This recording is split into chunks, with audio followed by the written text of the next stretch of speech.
Hello there. Hi. This site is called Take What Rings True. Excuse me. And my name is Teresa Micheletti.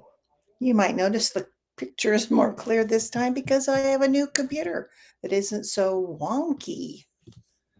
So, today I want to talk about the veil. Years ago, I took trance classes. My friend Sylvia Brown would go into trance, and everyone in the class would hear from spirit guides because she would displace herself and go sit on a bench on the other side, not remember anything. And her spirit guide, one of them, Francine or Rahim, would come in and talk to us. And they talked about the veil. And also, I know about the veil from hypnosis clients. One especially, um, I was doing a past life regression with someone, and she was describing her birth and how she had come into her body as a baby, come into the baby body, and the veil came up. And she wanted me to know that the veil between heaven and earth comes up, it doesn't go down. So, whatever that means, the veil comes up. So, when you were born, the veil came up between you and the other side, heaven. So, we come into Earth to learn, and this is the most negative planet. Pat yourself on the back because you're brave for coming here. Not everyone is allowed to come here because it's a hard place to have an experience. So, you came here to learn and to gain knowledge, to experience, to share with our Creator, Father God. So, the veil comes up. And Francine, one of Sylvia's spirit guides, said in trance class, the reason the veil comes up is because, number one, it's so difficult here. Number two, if you actually knew how wonderful it was on the other side, she said we'd all be jumping off a bridge, so we'd go over there. So it's like to mask us from the other side so that we continue to experience what we're supposed to experience, what we agreed to come and experience, a life on earth. So you have your chart in hand, you have the veil that comes up, and then you forget all this knowledge that you have on the other side. Other planets do not have a veil. So if you're on another planet, you can sense your guide. Your guide might even be walking with you and talking with you, and they openly communicate with you. On Earth, we have to sense our guide. They give us infusion all the time, which is you're thinking about something and they provide thoughts. You have more than one communicating. You have one communicating guide. You probably have more than one guide, and only one's allowed to talk to you at a time. But we often think those brilliant thoughts are ours. I know I do. I'm always thinking, oh, that was a smart thing. Well, it's probably my guide telling me something. So you come to Earth, you're here to experience, and the veil comes up. So that also means you forget your past lives. You forget what you know on the other side because you are very, very smart on the other side. You have knowledge from millions of years. You have lived millions of years, millions. So just think if you lived millions of years, what knowledge could you have accumulated? I guess that's a hard word for me today. Accumulated. So you have vast knowledge, but you just don't remember it because the veil keeps you from remembering. Now, we can sense through the veil. We often don't realize that's what we're doing, but we sense through the veil. So let me give you some examples. Um, I remember multiple times I'd be sitting quietly, doesn't happen often. I'd be sitting quietly in a group of people, and I'm clairvoyant, so I would see, it's like, oh, there seems to be a person with a black hat, it has a wide brim, and then it would go away, the flash, because I'm clairvoyant and I'm also claircognizant. So I have a knowing. So it'd go, okay, that must be that person's guide. And then it would go away. At first, I didn't realize what those things were at all, but it was just like flashes. I get flashes.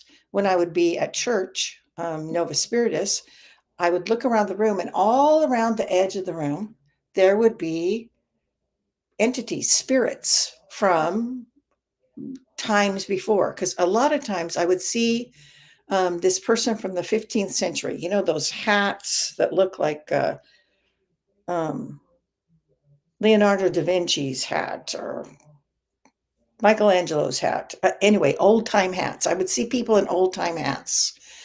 And that's what I usually see when I see people's guides. I see headdresses or hats or hairdos. I have a friend who has uh, she has a spirit guide who's a doctor, and he looks sort of like Einstein. He has like this hair that sticks up and it's sort of orange, like a red head, but not really. It's like red and white and whatever. Anyway, I can see through the veil and I can see those things, but I just get flashes and they go away. So I better get a lot of information in that little flash because I don't see it again. So maybe you get information and you don't realize it. A lot of people use other senses. So you may smell something that's not there. You may hear something that's not there. You may know all of a sudden you look around the room, it's like, oh, I thought there was somebody in here. And there's nobody here that's evident, but it's probably a spirit that you just realized. A lot of times people see like there's like a quick light that goes by, or quick like material just went by, just a flip of material. That's usually a guide, and you're seeing through the veil. Now, sometimes people literally see through the veil.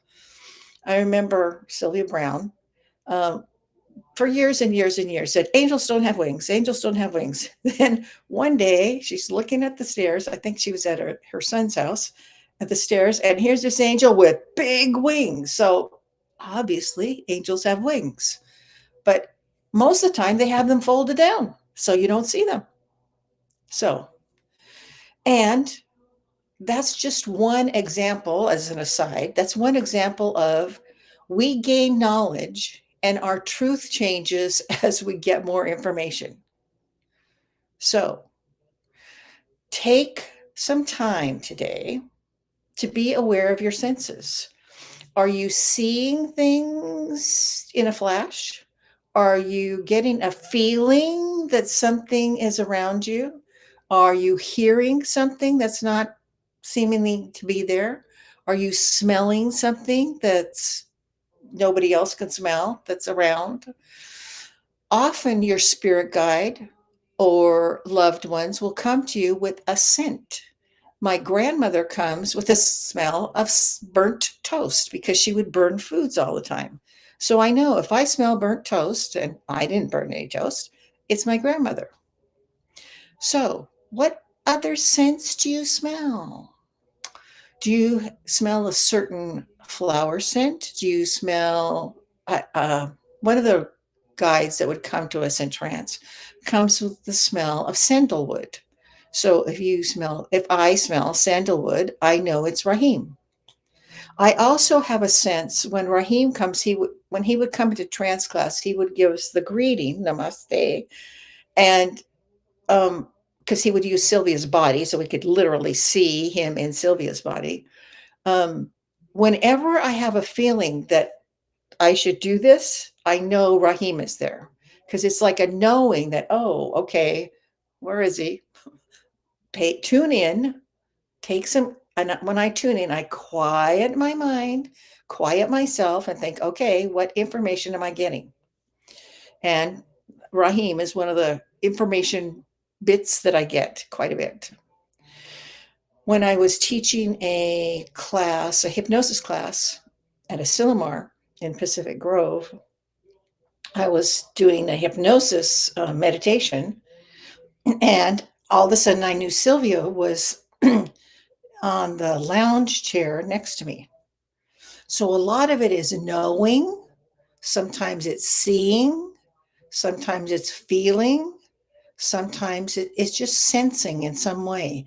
But often when that information comes to us, we just, think, oh, I don't know what that was. That I couldn't have smelled that, or yeah, it must be left over from some guy who walked by. Instead of doing that, take a moment and think, okay, that scent that I just smelled, could that be related to someone I know that's passed over? Your spirit guide probably comes with a specific scent. Your great Aunt Matilda, who died, probably comes with a specific scent. I've told you before that my grandfather would set off music boxes when he would come. So I know he was there. I'm not seeing through the veil, but I had a knowing when the music boxes went off. I knew it was my grandfather. So pay attention. You probably are sensing through the veil often and you don't realize it. So take some time. If you have odd sense, odd hearing, something you hear, um, a smell or a sudden inclination, it's like, I wonder if that's my spirit guide. I wonder if that's my angel. Or there's something here. I have a feeling of a presence. Okay, take a moment and see, okay, just be quiet and see if your spirit guide will give you the infusion about, okay, that's Uncle Tom or whoever it is. So you can sense the veil, and the veil is thinning a lot more. I know when I ask for angels to help me, I often feel the touch of their feathers on me. It's just like like a tickling. Once when I was ready to give a presentation, I was in the room before the presentation and I was clearing the room. So it means, I'm asking for light. I'm asking for all negativity to be gone. I asked for the Mother Goddess to come, Asna to come and be with me. And then one of my friends walked into the room and she said, I smell. And then it was a flower scent. And I knew it was Asna's scent because she specifically told me what scent she was smelling. And I know that's an ascent for Asna, the Mother Goddess. And she wasn't connecting it to sensing through the veil, but I knew she was sensing it through the veil. So, right now, if you would, close your eyes. Francine said we could practice seeing through the veil by seeing through our eyelids. So, just be quiet, give yourself a moment, and sense. Can you get a feeling, a knowing, a seeing, a hearing, a smelling? What information can you get?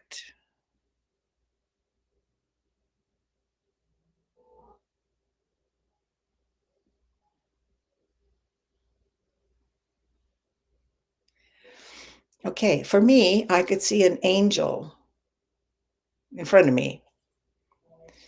Did you smell anything? Did you hear anything? Did you feel anything? Did you have a knowing about anything outside of your usual presence? What did you sense? She said the more you practice closing your eyes and looking through, it's not always looking through, sometimes it's sensing, it's just being more aware. So practice looking through your eyelids and see, understand, know what information you're getting, and don't brush it away. Sometimes I can see, because I'm clairvoyant, I can see without my eyelids closed. But if I'm working with a client, somebody that wants a reading or wants some information, um, I close my eyes. And often when I'm working, I'll like put my hands over my eyes. I think it's because it's more blocking other senses so I can see better, which is kind of funny. I'm blocking my the light that's around me and the impressions that are around me to see. which is kind of contradictory, but that's what happens. And if I'm not leaning back, I'm often like tracing my fingers or whatever. It's like trying to focus. So I'm getting the rest of my body busy or not aware, trying to block everything except paying attention to what's coming through the veil or what I can sense or see or know through the veil. So my suggestion is to start practicing, maybe just before you go to bed, maybe just when you wake up. Close your eyes and sense through the veil, sense through your eyelids, see, quote, see through your eyelids. You may have a knowing, you may have a feeling, you may have a visual, you may have a knowing. I already said knowing, hearing, smelling. You may have a taste. Sometimes you get a taste. Sometimes I have a metal taste. And I have a friend who she knows when she has a certain taste that she's being psychically attacked. So she clears the room and clears herself. So this is a day to experiment. And what can you see through the veil? And the way to do that, one way to do that Francine suggested was closing your eyes and looking through your eyelids. And actually, it's not always looking, it can be just sensing, feelings, seeing, tasting, hearing, whatever works for you. And you might have more than one avenue to get information through the veil. I told you I can see and I can know. Sometimes I can smell things.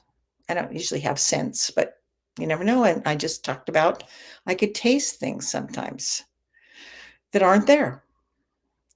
So, thank you for visiting with me today. And thank you for finding out about the veil. So, that's some of the things I know about the veil.